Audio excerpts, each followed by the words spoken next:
Dominum vobiscum. Benedicat vos omnipotens Pater et Filius et Spiritus Sanctus. Amen. Ite missais. Hey, bon, ben, tandis qu'on est tous là, faudrait bien régler une fois pour toutes la question de la création d'une paroisse au village de la Plaine. Ouais. C'est-tu parce que t'as pas pu te faire élire maire de Saint-Anne-des-Plaines que tu veux te créer une paroisse? Qu'est-ce que c'est bien envoyé, Guinette? On va se rendre compte que ça fait plus de 150 ans que tout le monde à la Plaine. Et que ça fait au moins depuis que le train est arrivé, en 1877, il y a un vrai village autour de la gare, du magasin général d'Adrien, puis de la boutique de Forge à Terrien. Ça se parlait déjà dans le temps de mon père, de créer une paroisse au village de la Plaine. Puis on n'était pas tout seul là-dedans. Il y avait nos amis, relevant de Saint-Lay, puis de Mascouche. Eux autres aussi, ils veulent une église. Pas que d'eux autres. Entendu qu'il faut faire respectivement entre 5 000 et 8 000. Puis ça, dans des chemins à peine dignes de ce nom. Tortillon de paille. Puis en plus, on est 71 francs-tenanciers à avoir signé une pétition le 24 mars 1913 afin de demander à nos évêques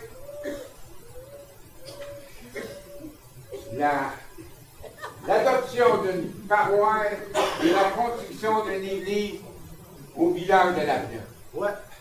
C'était une pétition adressée à nos évêques, puis on n'a pas encore eu de réponse. Ben oui. Pas de réponse, Napoléon Gauthier, parce que ça tenait pas de bout ton affaire. D'abord, la plupart qui ont signé, c'est des locataires. Ouais. Ça compte pas, ça paye pas de taxe, ce monde-là. Puis je vais te dire une affaire, ta requête, là, est remplie d'histoires inventées. Exemple, nos monseigneurs sont pas dupes, là. Ils vont bien voir que ce que tu dis, ça n'a pas d'allure.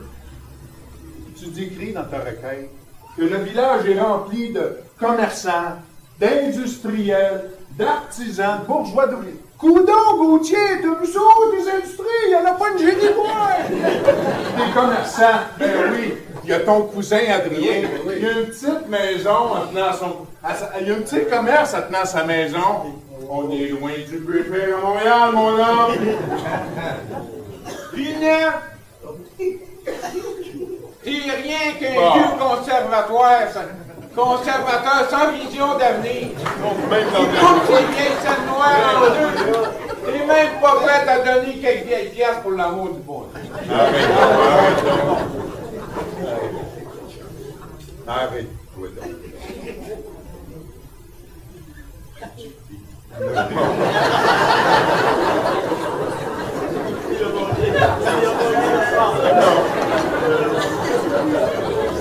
Dans la même sauté à peu près 30 minutes.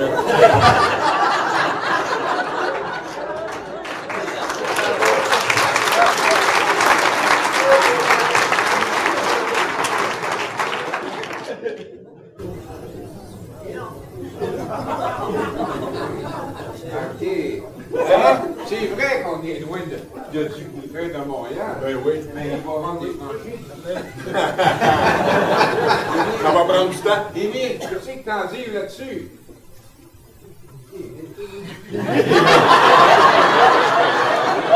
Comme tu peux voir, je serais pas loin, hein? Ben, à part de ça, on m'a dit de quoi, dans sa requête à Napoléon, là, lui, il dit que la Plaine, ça a des réserves insurpassables et que la prospérité règne. Ça n'a pas d'allure, tout ça. Hey, Napoléon Gauthier, on n'est pas riches comme toi, nous autres. C'est vrai, ça. On tire gagnons par la queue. On est débourser pour une église neuve, là, c'est pas dans nos moyens. Et à part de ça, une autre affaire que je voulais te dire, Napoléon a même écrit que pour se rendre à l'église de Saint-Lin, il fallait traverser un énorme précipice, puis en plus un sable mouvant de 7 000 de long. Ben voyons donc les affaires. Un village sans église, c'est pas un village. L'évaluation sont formelles. La nouvelle paroisse compterait autour de 85 familles.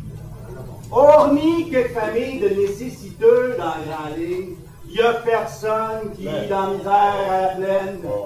On a pour la plupart des belles terres franches puis du beau bétail.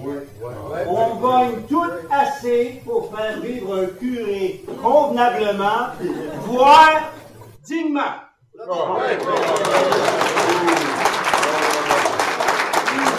bon, ça, monsieur. Puis à cette heure, tortillon de paille, qu'est-ce que vous faites qui vient là de nos âmes?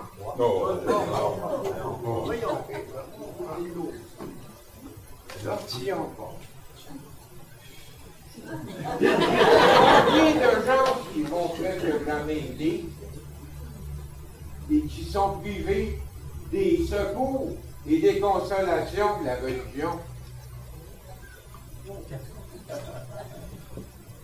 Vas-y, mon Parce que Léon. l'état des chemins ne leur permettent pas de se rendre à l'église. Parlez-en donc avec les habitants du rang de la plaine de Mascouche. Ils font entre 6 et 8 000 pour aller faire baptiser leur bébé. Puis même nous autres, pour se rendre à l'église de Sainte-Anne-des-Plaines, on doit prendre souvent le chemin de fer, à cause que les chemins ne sont pas en bon état. Puis, arrêtez-les. Vous essayerez de traverser la savane du Mille-Jours pour vous rendre en Saint-Lin. On caille jusqu'aux genoux, tortillon de porc.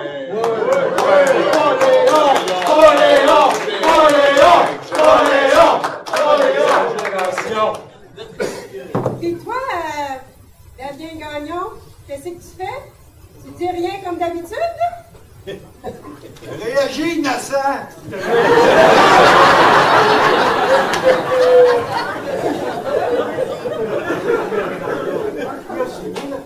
Ton mari, il est pour la création d'une nouvelle paroisse. Oh, ben, toi, mon savardache! Laisse-moi te dire que tu vas faire carême pour un maudit!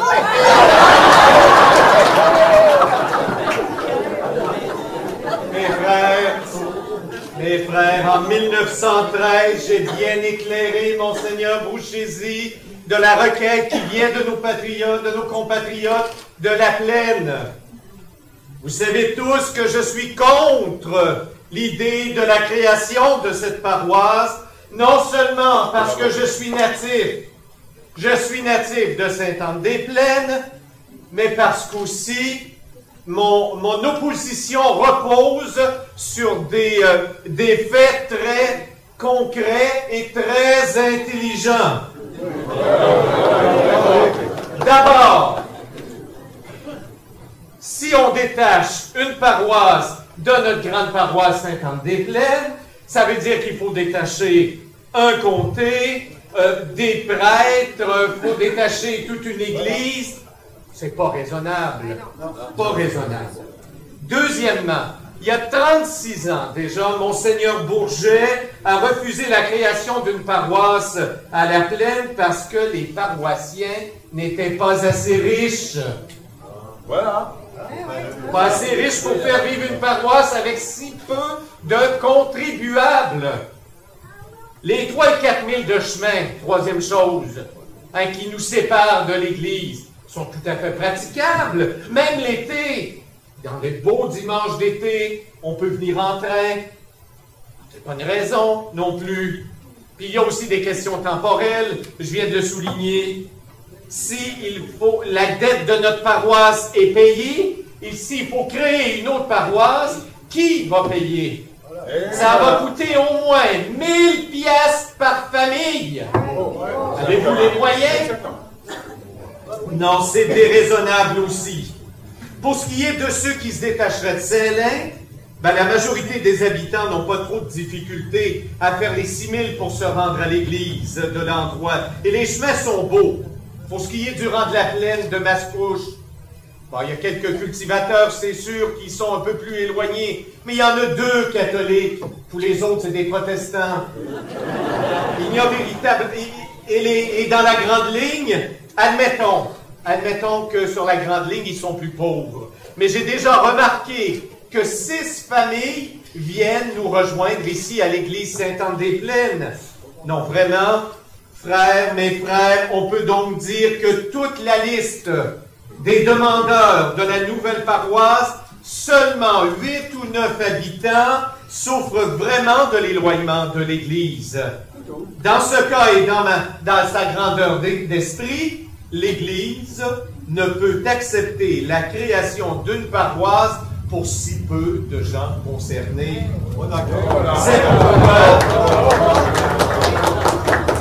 C'est pourquoi, mes frères, sous mes conseils très éclairés, l'archevêque de Montréal, Monseigneur Bruchesi, n'a pas cru bon, pendant tout ce temps, de donner suite à cette requête.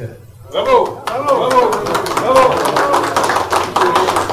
Ben, vous oubliez de dire, monsieur le curé, que mon cousin Zotique Gauthier, durant de la plaine de Mascouche, a tout de suite eu l'appui du curé du gars de Mascouche. T'as bien raison, mon Poléon. Oui, monsieur. Puis notre évêque n'est pas contre l'idée non plus, hein, Zotique? Exactement, oui. On songe même à appeler la nouvelle paroisse Saint-Alfred, hein, Zotique? Oui, oui. En l'honneur de Monseigneur Alfred Archambault de Joliette. Hein, Zotique? Oui, monsieur. L'ancien évêque, malheureusement décédé. T'es juste un rêveur, Gauthier. Ça coûte cher, ça, bâtir une église, un presbytère, aménager un cimetière, faire vivre un curé, puis quoi d'autre? Un vicaire des congrégations, salaire des sœurs, salaire des frères. Tu vas nous faire ruine avec ton projet, Gauthier. Là, on a juste 4000 à faire pour aller à l'église. Pas de bout du monde, ça. On a une belle église neuve. Pourquoi aller s'endetter pendant 50 ans pour rien, gars? Là, ça te fait pièce, Gauthier. Comprends donc. Torsion de Paul. Il est juste un vieux conservateur, sans vision d'avenir, qui coupe l'idée de cette noire en deux. Des mecs prêts à donner quelques pièces pour l'amour du bon Dieu. Gars, tu vas lâcher le bon Dieu, puis tu vas le mettre en dehors de ça, Gauthier, OK? Là? Pas d'allure de dire des affaires comme ça. Puis toi, ton bon jeune, il est du genre à vendre nos enfants au roi dans le sac où il les envoie de faire tuer ces gens de bataille tortillons de porc. Hey, vous autres, les Gauthier, une gang de babouilleurs puis de patronneux, c'est tout ce que vous êtes. Là. Oui, oui, là. Ah, ouais, je dis ça à moi, Oui, je dis ça à toi. Oui, je dis ça à toi.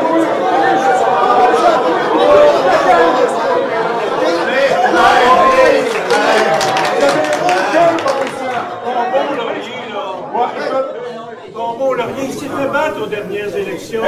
C'est nous autres, les Bleus, qui mènent à Ottawa, ça. Voilà. Il n'y en aura pas de paroisse. Ben, tu sauras, mon cher Joe, que les paroisses, ça relève de Québec. Oui, monsieur. Puis nous autres, les Rouges de Gouin, on est encore là pour au moins 100 ans.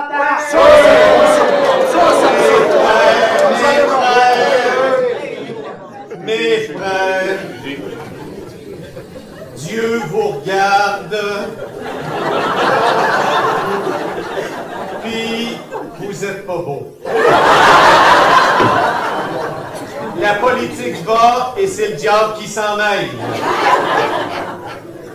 Bien que je m'oppose, mes frères, formellement à la création d'une paroisse à la plaine et que je ne comprends toujours pas comment vous n'êtes pas plus disposés à considérer avec plus de fierté, d'amour, votre belle paroisse de Sainte-Anne-des-Plaines, eh bien, je suis, en bon serviteur de l'Église et de Dieu et de mon évêque, disposé à ce que ce débat se fasse publiquement, au vu et au su de tous et surtout de nos évêques. Alors donc, pour en avoir discuté avec mes supérieurs, les deux évêques de Montréal et de Joliette sont donc d'accord à ce qu'il y ait lieu, donc une assemblée publique contradictoire ici, donc non pas ici, mais à la Plaine. Nous allons inviter Monseigneur Eustache Dugas, le vicaire général de Joliette, et la rencontre aura lieu.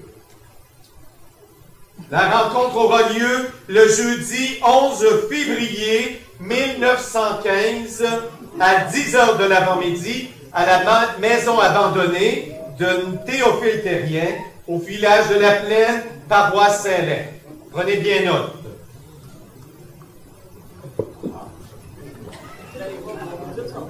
La scène à laquelle vous venez d'assister s'est déroulée en janvier 1915 à la sortie d'une grande messe à l'église de Sainte-Anne-des-Plaines.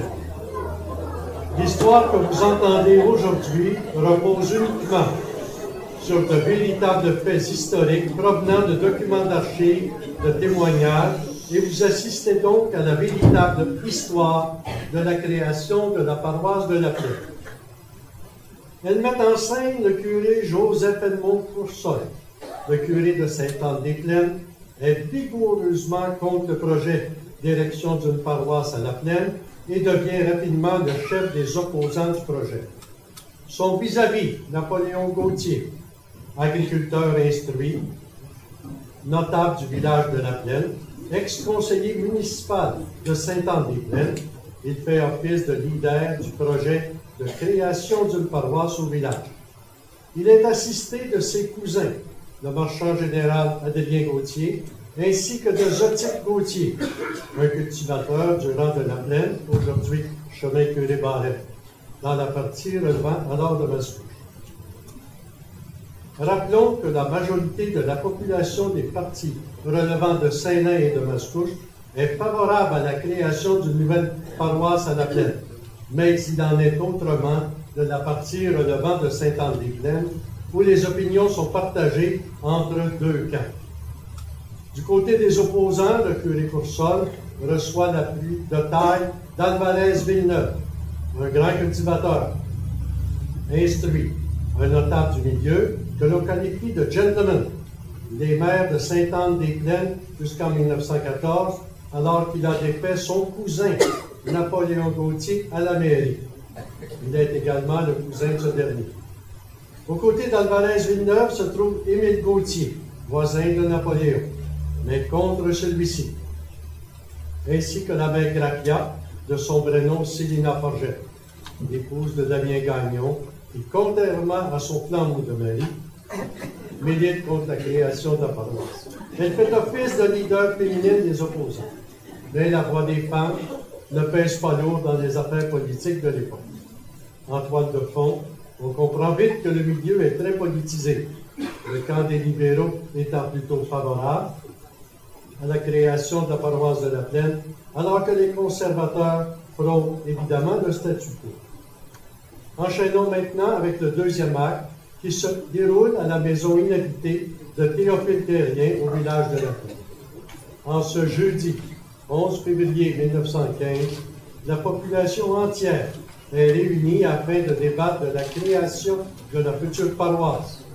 Chacun des deux camps doit convaincre Monseigneur Eustache Dugas, le vicaire général du diocèse de Joliette, du bien fondé de leur position.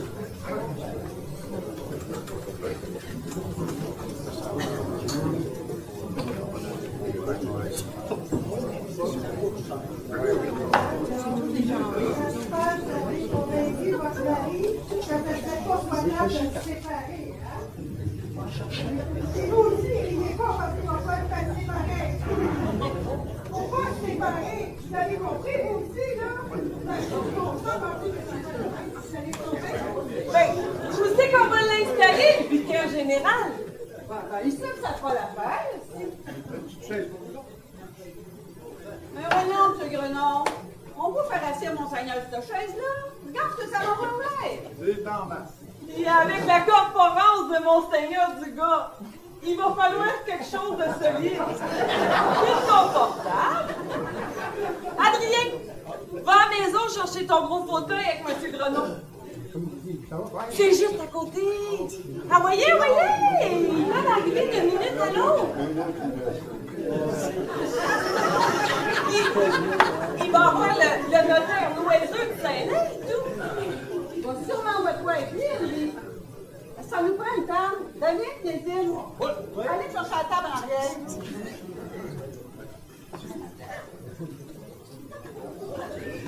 Mettez-vous ici, là. Ici, en plein mi-temps.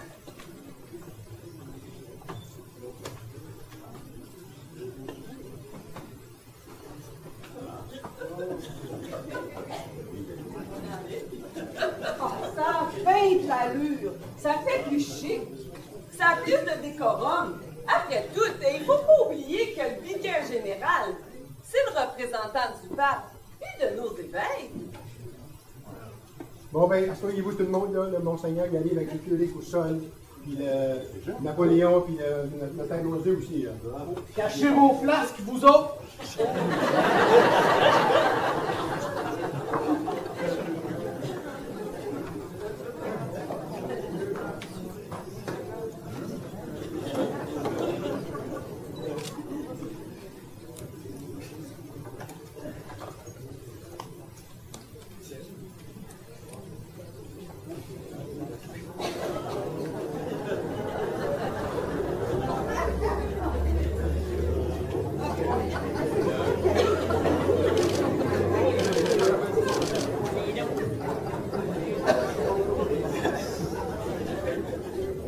Mes frères et sœurs, j'ai la très grande joie de vous présenter Monseigneur Eustache Dugard, oui. Je suis très intimidé. Vous n'aurez pas de promotion, mon fils. Monseigneur Eustache Dugard, donc il est le vicaire général de Joliette et il est le délégué, je le rappelle, le délégué de Monseigneur Forbes et de Monseigneur Bouchézy pour essayer de régler l'affaire de la création d'une éventuelle paroisse, là. Donc, bienvenue, Monseigneur. Bien, merci de votre chaleureux accueil. Alors, bien d'abord, bonjour à vous tous, paroissiens, peut-être d'une future paroisse à la Plaine. Alors, si vous voulez bien, on va procéder à la prière d'usage. Je vous rappelle, mes frères et sœurs, que nous sommes ici pour faire toute la lumière sur la viabilité de créer une paroisse pour les résidents de la Plaine. Nous demandons, Seigneur, Dieu notre Père, de nous éclairer au plus profond de nos âmes, afin qu'à l'issue de cette rencontre, la gloire du Christ sur terre soit grandie. Pater Noster, qui es in celis, sanctificetur nomen tuum, adveniat regnum tuum, fiat voluntas tua, sicut in cielo et in terra. Panem nostrum quotidianum da nobis hodie, et dimite nobis debita nostra, sicut et nos dimitimus debitoribus nostris, et ne nos inducates in tentationem, sed libera nos a malo. Amen. Vous pouvez vous asseoir. Or, pour mener à bien cette assemblée, je suis assisté du notaire Noiseux que la plupart d'entre vous connaissez sûrement. Le notaire, d'ailleurs, a été mandaté par les autorités religieuses pour recenser les habitants, faire une évaluation foncière des terres qui pourraient former la nouvelle paroisse. Alors, notaire, si vous voulez bien lire la description des limites proposées de la nouvelle paroisse. Bien sûr. Alors, d'abord, le territoire visé pour la création de la future paroisse de la Plaine vise au cadastre de la paroisse Saint-Henri de Mascouche une partie du rang nord de la Plaine, puis la continuation des terres du rang nord de la Plaine. Ensuite, on dit, on compte également une partie du rang sud de la Plaine et la majeure partie de la côte bâtarde nord et sud. De la paroisse de Saint-Lin, on retrancherait le rang nord de la Plaine. Cela inclut également la continuation des terres du rang nord de la plaine ainsi que le rang sud de la plaine. La concession de la grande ligne est aussi incluse dans les limites projetées. Enfin, de la paroisse de Sainte-Anne-des-Plaines, le fief errant Sainte-Claire, la concession du Trécarré et la concession de la plaine. Voilà. Monseigneur? Oui. Tout votre respect, j'habite la terre 305, dans la plaine de Sainte-Anne. Comme c'est la dernière ferme, c'est à la limite proposée de l'éventuelle paroisse, là. Et que je tiens pas à être inclus dans cette paroisse-là, parce que j'aimerais ça qu'on raye ma terre là, de l'avant. Non, bravo. Merci, monsieur Rasmus. Votre demande est effectivement recevable. Merci. On va toutes les soustraire une à une, puis à la fin, il va rester plus rien que la terre à Napoléon. Un peu d'ordre quand même, s'il vous plaît. Alors, en vertu d'une commission qui m'a été donnée par les évêques de nos deux diocèses, je dois d'abord revenir sur la requête du 24 mars 1913, signée par 71 francs-tenanciers, dont je réalise la majorité sont ici présents. Je constate que sur les 71 signataires, on doit en retrancher 2 qui sont malheureusement décédés, soit Alphonse Gravel et Joachim Villeneuve, ainsi que 18 autres qui se sont non propriétaires ou qui habitent maintenant hors de la plaine.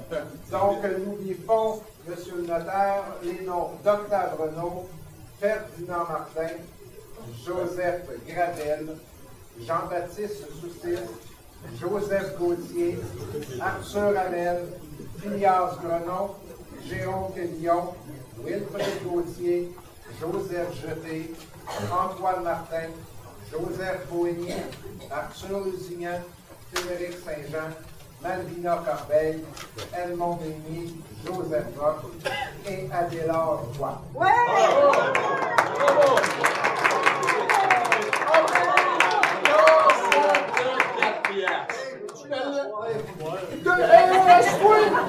T'as le bien dit, toi. Ta liste de noms, là, est truquée comme quand il organise ses élections.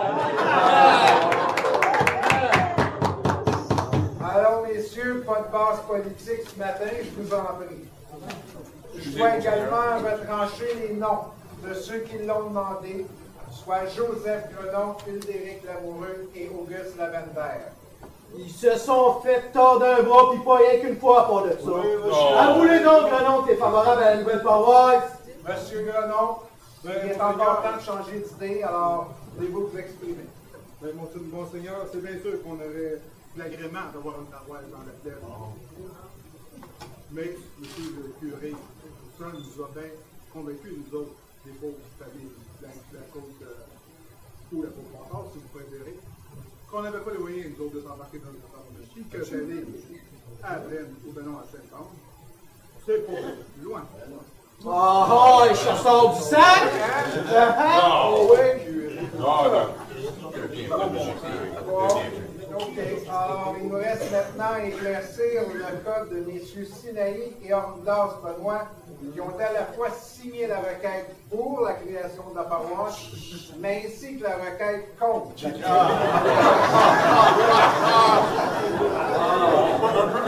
Alors, M. Ordas Benoît.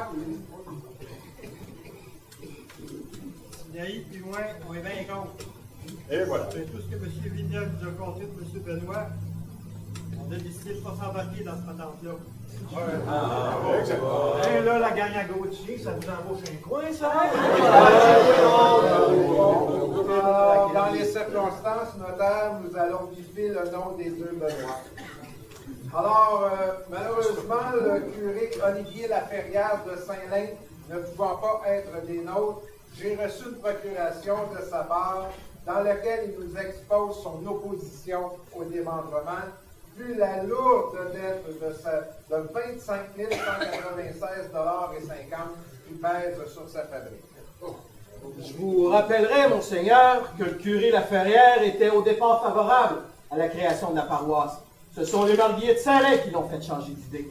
Si vous regardez les signatures de la requête, Monseigneur, vous verrez bien qu'à peu près tous les habitants de la partie de Saint-Lin ont pratiquement signé toute la pétition et ils sont favorables à la création de la nouvelle paroisse. Peux-tu vous dire, Monseigneur, ce que ça représente que de se taper le rang du 1000 jours pour se rendre à l'église de Saint-Lin? C'est une grande soif d'1 000 de long. En été, les maringouins sont tellement gros qu'ils vous vident de votre sang en chemin. Aussi bien que le Christ en a perdu pendant son chemin de croix. Puis l'hiver, ça brasse pas mal dans un barlot sur la neige dure. Quand ma femme est engrossée de notre 4e, ça brassait tellement qu'on a eu peur qu'elle ait boule en chemin. Le printemps, il y a tellement d'eau sur le coteau du sable que ça devient du vrai sable mouvant. À Pâques dernier, j'ai tout magané mon habit neuf avant de déprendre mon buggy puis mon cheval qui s'enlisait tout le temps. C'est ça notre réalité, Monseigneur. Nous autres, là, la dette de la fabrique de Saint-Lin, c'est pas une raison pour pas avoir notre paroisse chez nous, dans le village.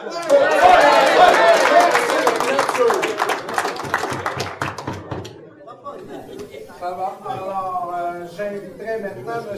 Frédéric Garriépi, représentant des requêtes du 5 avril 1909 et du 9 septembre 1913, au nom des habitants du ruisseau des Anges de Saint-Roch de Chicago.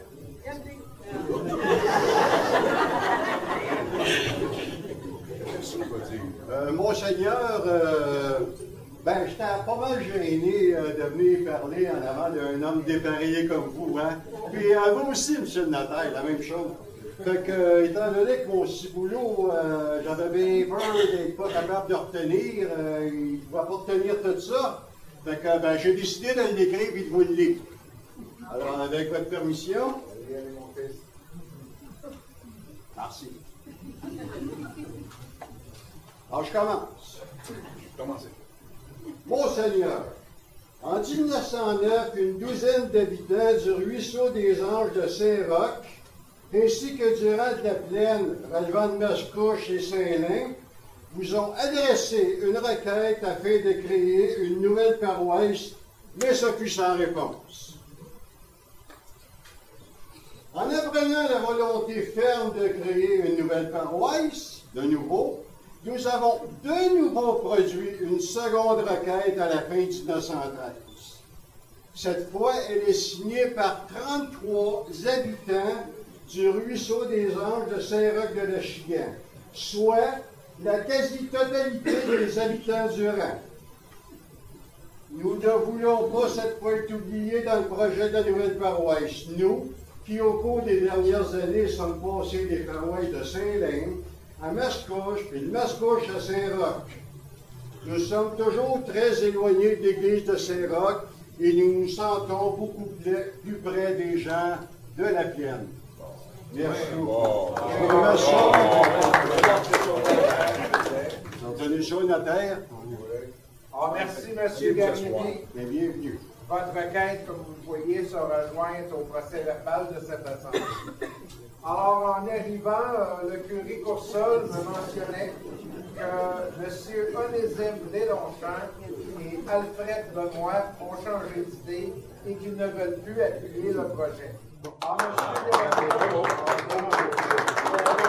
pouvez-vous nous confirmer cette affirmation?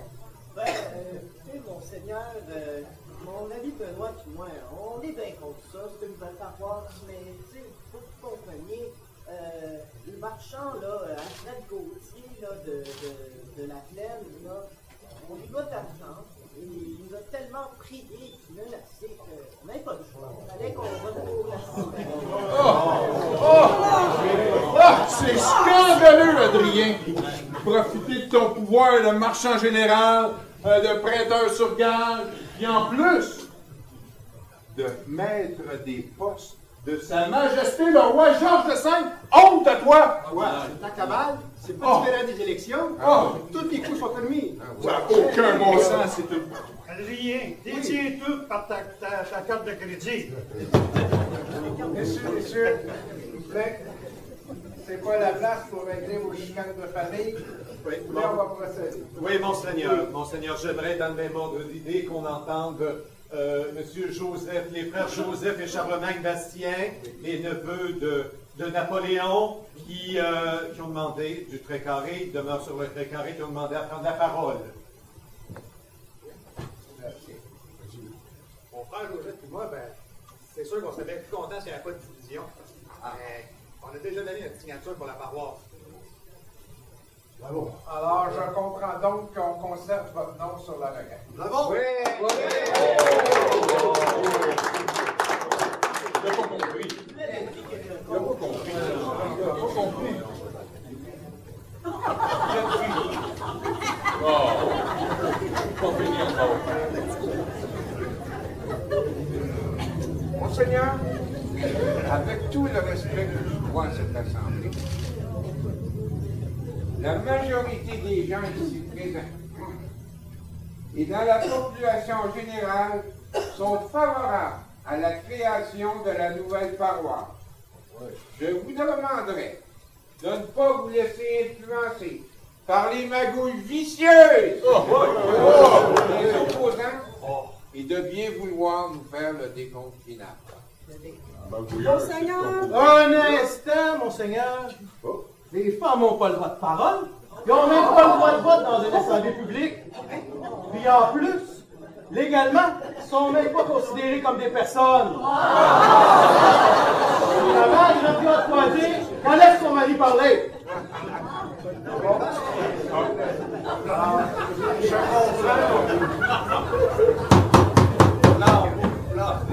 Je comprends, M. Gauthier, que les dames ne votent pas, mais compte tenu qu'elles jouent quand même un rôle dans la vie paroissiale, je pense bien qu'on peut tout de même entendre ce qu'elles ont à nous dire. Alors,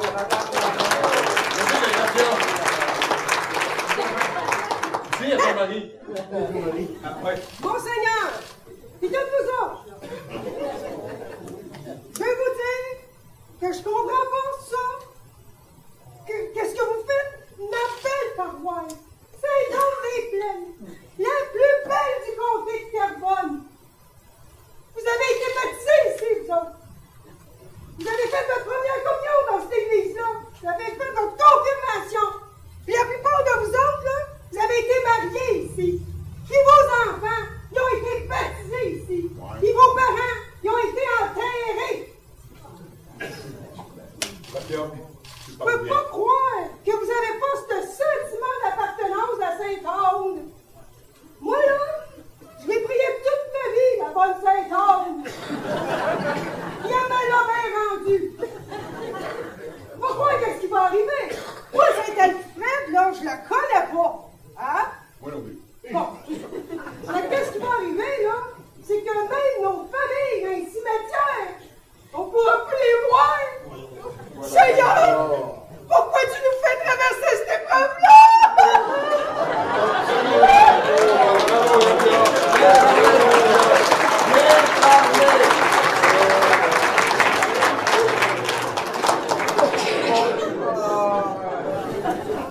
La lumière de ces informations, à la demande de M. Gauthier, on va procéder à l'analyse des signataires des requêtes et des contre-requêtes. Alors, après avoir ajouté et soustrait les noms de ceux qui ont changé d'opinion ou qui désirent apporter leur appui, on arrive maintenant à un total de 44 signataires ou marques certifiées et que ce nombre forme la majorité des francs tenanciers du territoire. Alors, il y a donc environ 66 propriétaires catholiques résidant dans le territoire désigné au début de l'Assemblée et que sur les 44 qui ont signé la requête, il y en a 11 dans Mascouche, 14 dans Saint-Lin et 19 dans Saint-Anne. Tandis qu'il y a 15 opposants contre la requête, soit 1 dans Saint-Lin, 4 dans Mascouche et 10 dans Saint-Anne. Alors après considération de tout ça, voici ce qu'il y en est. Donc, l'étendue de territoire de la nouvelle paroisse comprendrait 11 840 arpents carrés, c'est-à-dire environ 6 000 et demi de longueur de l'est à l'ouest par 2 000 de largeur, ce qui fait environ 15 000 carrés. Considérant qu'il s'est déjà formé près de la station de chemin de fer un petit village d'une quinzaine de familles, avec des commerces, des artisans et qu'un bureau de poste est déjà établi depuis longtemps, nous considérons qu'il existe bien une communauté vivante au village de la Plaine. Oui. Considérant maintenant l'état des chemins et l'accès aux paroisses. Or, on doit reconnaître que pour aller à Sainte-Anne, à l'exception peut-être d'une montée sablonneuse, les chemins sont généralement beaux. Pour aller à Saint-Lin, sur le milieu de la distance, il y a environ 2000 de sable mouvant. Et pour aller à Mascouche, comme les chemins sont peu passants, ben, ils sont en général presque impraticables tout le long de l'année. Or, par conséquent, il est admis que les familles qui demeurent dans les extrémités des deux rangs de Mascouche rencontrent une grande difficulté pour aller à leur église paroissiale et sont considérés véritablement en souffrance au point de vue spirituel. Oui. En considérant la valeur totale de la propriété foncière du territoire, d'après les rôles d'évaluation municipale que le notaire a consulté pour les 3 paroisses, nous arrivons donc à une évaluation de 255 185 $, soit suffisamment pour imposer une future répartition pour la construction des établissements religieux. Considérant qu'il y a en tout 85 familles catholiques sur ce territoire, formant une population d'environ 512 âmes, dont 364 communautes, et qu'en outre 4 familles protestantes de Mascouche, il y a donc suffisamment d'habitants pour pourvoir à l'établissement d'une paroisse. Ainsi, pour pouvoir établir une paroisse à la plaine, les contribuables devront donner 800 $ de dîme au curé, garantir d'avance par acte notarié une dépense d'au moins 30 000 $ pour les établissements religieux, soit un presbytère, l'église, le cimetière et les dépendances. Monseigneur, respectueusement, je vous demanderai un petit arrêt. J'aimerais m'entretenir avec mes collaborateurs quelques secondes. Je vous promets quelques secondes.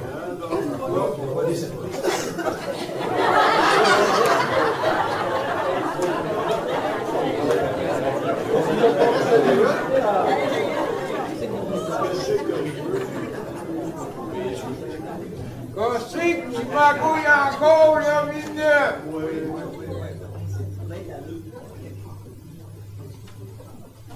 Monseigneur, je vais laisser les collègues se replacer. J'ai préparé un petit quelque chose.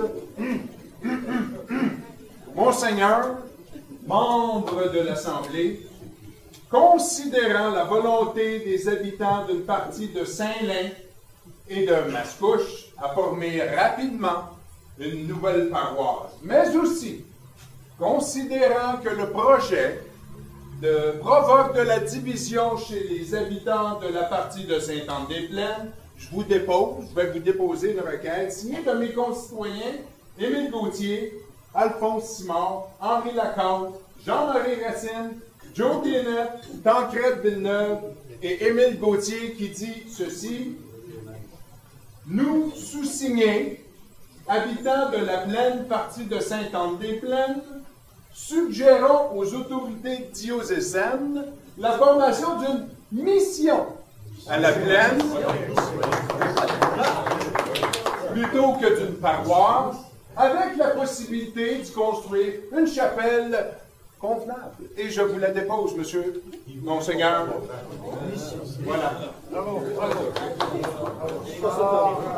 nous prenons bonne note de votre requête, messieurs. Elle démontre de votre part une bonne volonté d'apaiser les tensions et de trouver un compromis honorable afin que seul et devant le bien de la religion domine. Merci.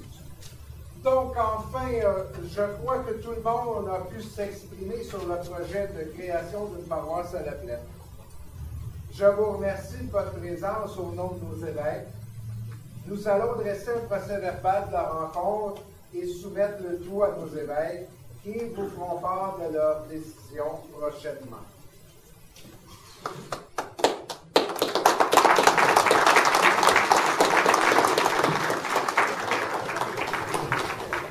M. Gauthier, vous accompagnez.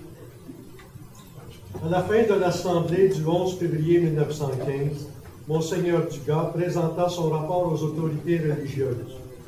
Bien que favorable à la création d'une nouvelle paroisse à la plaine, il reconnaît que les opposants ne veulent pas nuire d'aucune façon au salut des âmes.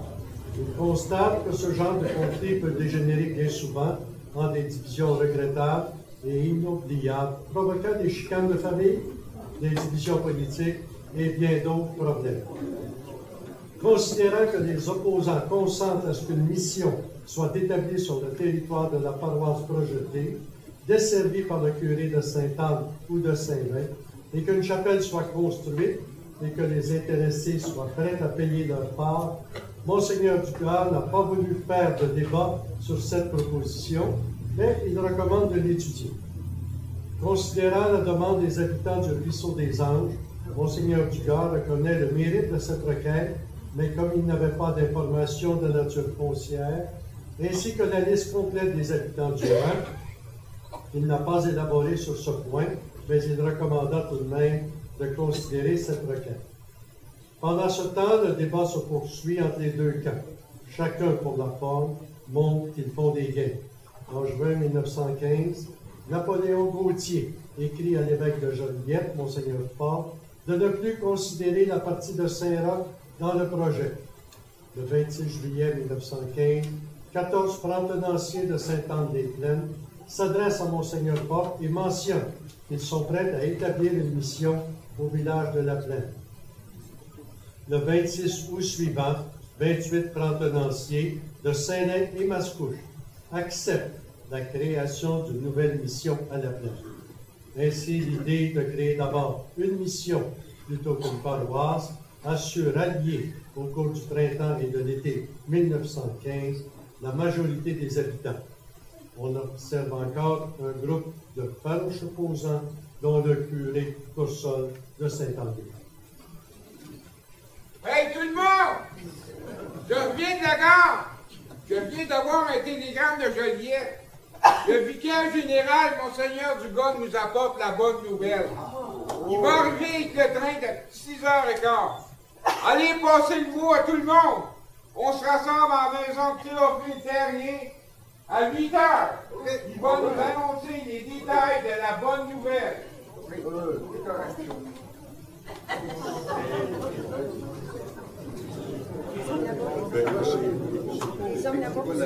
beau, les hommes, là. C'est beau. La bonne nouvelle, c'est qu'il n'y a pas de parole.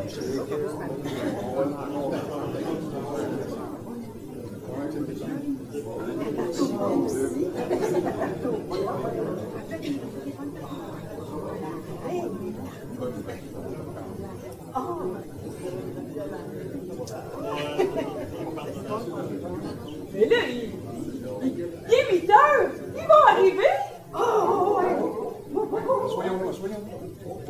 Curé Coursol n'est pas avec eux autres, ça augure bien.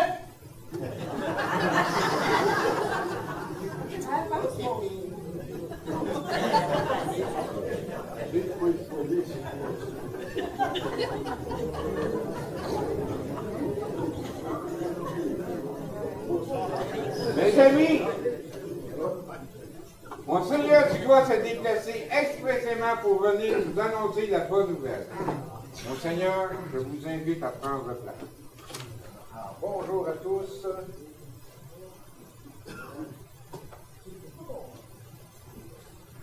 Alors, bien voici, bon, vous pouvez vous asseoir.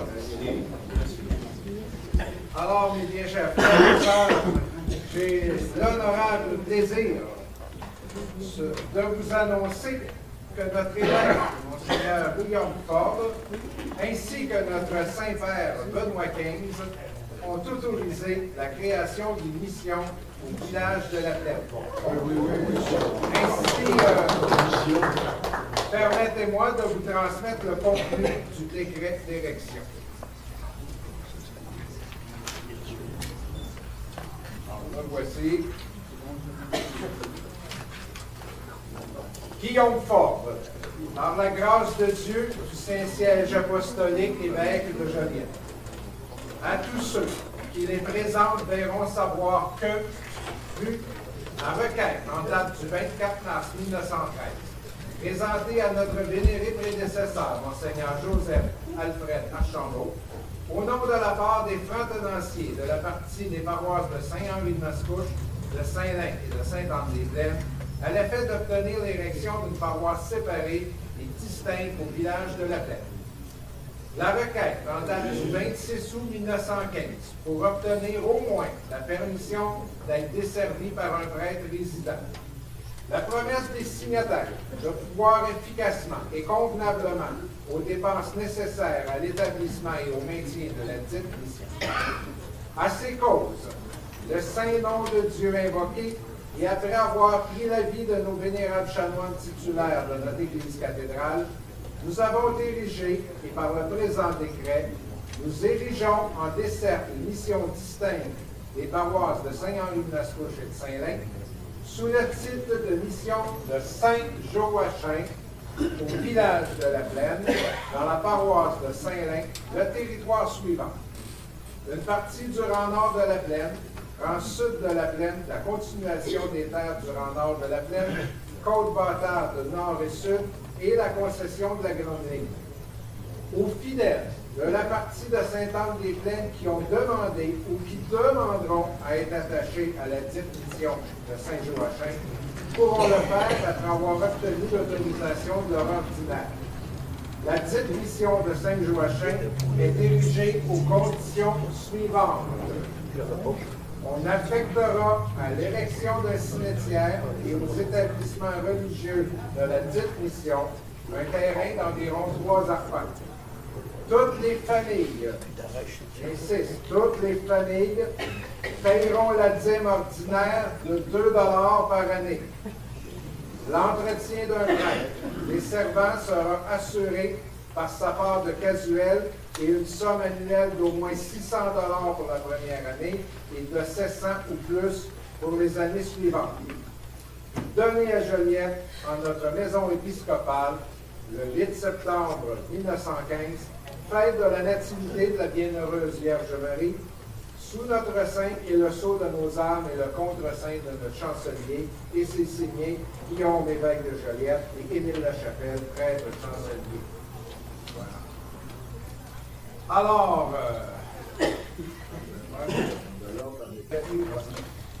donc de plus, je vous annonce que Monseigneur Ford vient de procéder à la nomination du révérend Sinaï Barrette, un fils de Sainte-Anne-des-Plaines, à titre de curé fondateur de Saint-Joachim de la Plaine. Sachez que le révérend Barrette est actuellement curé de Saint-Onge. Il sera parmi vous bientôt afin de célébrer la première messe le 25 septembre prochain. D'ici à ce que vous soyez en mesure d'ériger votre église paroissiale, la maison de Théophile Terrien, où nous sommes présentement, servira de chapelle dédiée à Saint-Joachim.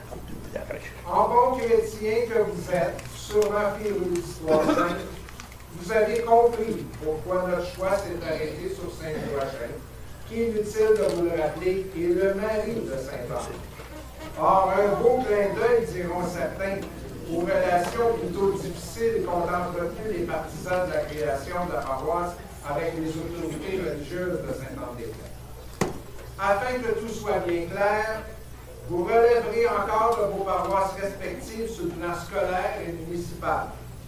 En ce qui a trait à ceux de Sainte-Anne-des-Plaines qui s'opposent encore à faire partie de la mission de Saint-Joachim, je vous invite au respect, à la compassion. Dites-vous bien que le temps arrange les choses. Avec le temps, vous parviendrez bien à convaincre du bien fondé de la création d'une paroisse à la vie. Sur ce propos d'encouragement, permettez-moi de souhaiter longue vie à Saint-Joachim de la Plaine. Longue vie à Saint-Joachim de la Plaine! Longue vie à Saint-Joachim de la Plaine! Longue vie à Saint-Joachim de la Plaine! Rapidement, on se mit à la tâche. À défaut d'avoir une fabrique, on fonde la société Gauthier et compagnie, qui verra la construction du presbytère en 1916, de l'église en 1917. Un cimetière voit le jour également en 1915. En ce qui concerne les gens relevant de Sainte-Anne-des-Plaines, la bataille des deux camps se continue. Si Émile Gauthier n'entre dans l'église de Saint-Joachim qu'une seule fois, littéralement de reculons, d'autres comme Alvarez Villeneuve, Donat Villeneuve, Tancred Villeneuve, et Onésime Deslongchamps vont changer de camp et demandent en 1918 à fréquenter l'église de Saint-Joachim. Au fil des ans, la plupart assistent aux offices à la Plaine, si bien qu'en 1920, la partie de Sainte-Anne-des-Plaines est officiellement annexée à la Plaine, favorisant la création officielle de la fabrique de Saint-Joachim. Dans le même fil d'événements, la commission scolaire Saint-Joachim voit le jour en 1920. 2 ans plus tard, la boucle se ferme avec la création de la municipalité de Saint-Joachim, qui prendra le nom de la Plaine en 1961.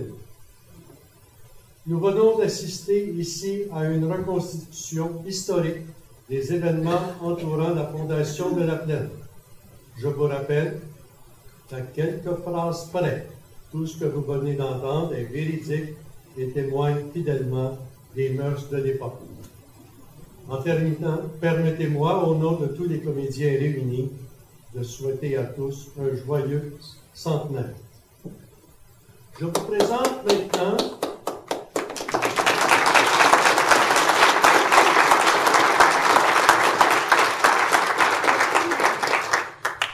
présente maintenant les comédiens et comédiennes qui ont contribué à la diffusion de ce pageant historique. Je vous inviterai à réserver vos applaudissements quand la présentation de la troupe aura été complétée. Alors, dans le rôle de Napoléon Gauthier, Robert Chapelot. Dans le rôle d'Alvarez Villeneuve, Gilles Fontaine. Dans le rôle du curé J. Edmond Foursol, le curé de Saint-Joachim, Joël Chouinard. Dans le rôle de Eustache Dugas, Claude Martel. Dans le rôle de la mère Grappia, Sylvie Gagnon. Dans le rôle de Joe Guénette, Philippe Pillet. Dans le rôle d'Eustache Mathieu, Normand Ouimet. Dans le rôle d'Adrien Gauthier, Robert Ménard. Dans les rôles de Joseph Meunier et de Zotique Gauthier, Dominique Pelletier. Dans le rôle de Rosanna Terrien, Laure-Lou Chapelot. Dans le rôle d'Anastasie Corbeil, Sylvie Petit. Dans le rôle d'Émile Gauthier, Michel Hart. Dans le rôle de Jean-Marie Racine, Normand Brière. Dans le rôle de Joseph Grenon, Gaston Drouin. Dans le rôle de Frédéric Garnier-Py, Normand Nantel.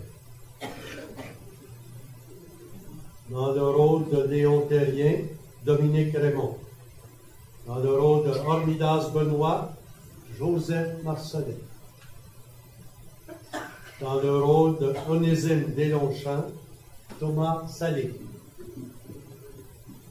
Dans le rôle de Charlemagne Bastien, Justin Drouin. Dans le rôle de Damien Gagnon, Normand Pagé. Dans le rôle du notaire Alfred Woodalbert Noiseux, François Pétrou.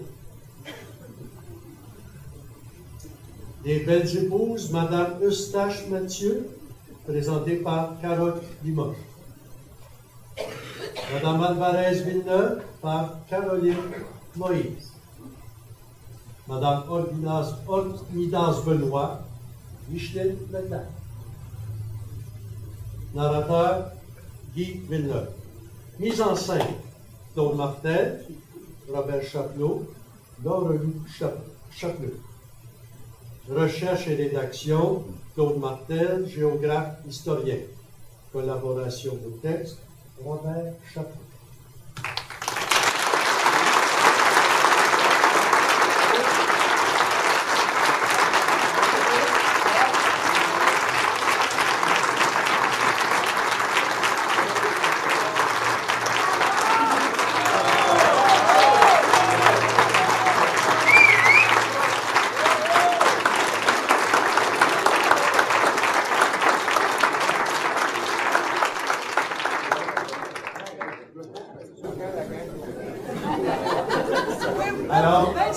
simplement vous dire, avant de se rendre au repas, je vous présente, non pas Monseigneur Dugas, mais Claude Martel, le président d'honneur. Il va dire un petit mot pour nos invités d'honneur. Je pensais jamais venir à Lambon habillé comme ça, je vous avoue. Mais bon. Alors oui, je voudrais prendre quelques secondes. Merci de votre patience. On savait que c'était une surprise. On voulait vous garder captifs avec nous. Donc merci, vous avez été un excellent public. Alors je veux souligner la présence de Mathieu Lemay, député provincial de Masson. Il est avec nous. Conseillère municipale de l'Élément, bon parfait. J'ai M. Jean-Marc Robitaille que je viens d'apercevoir.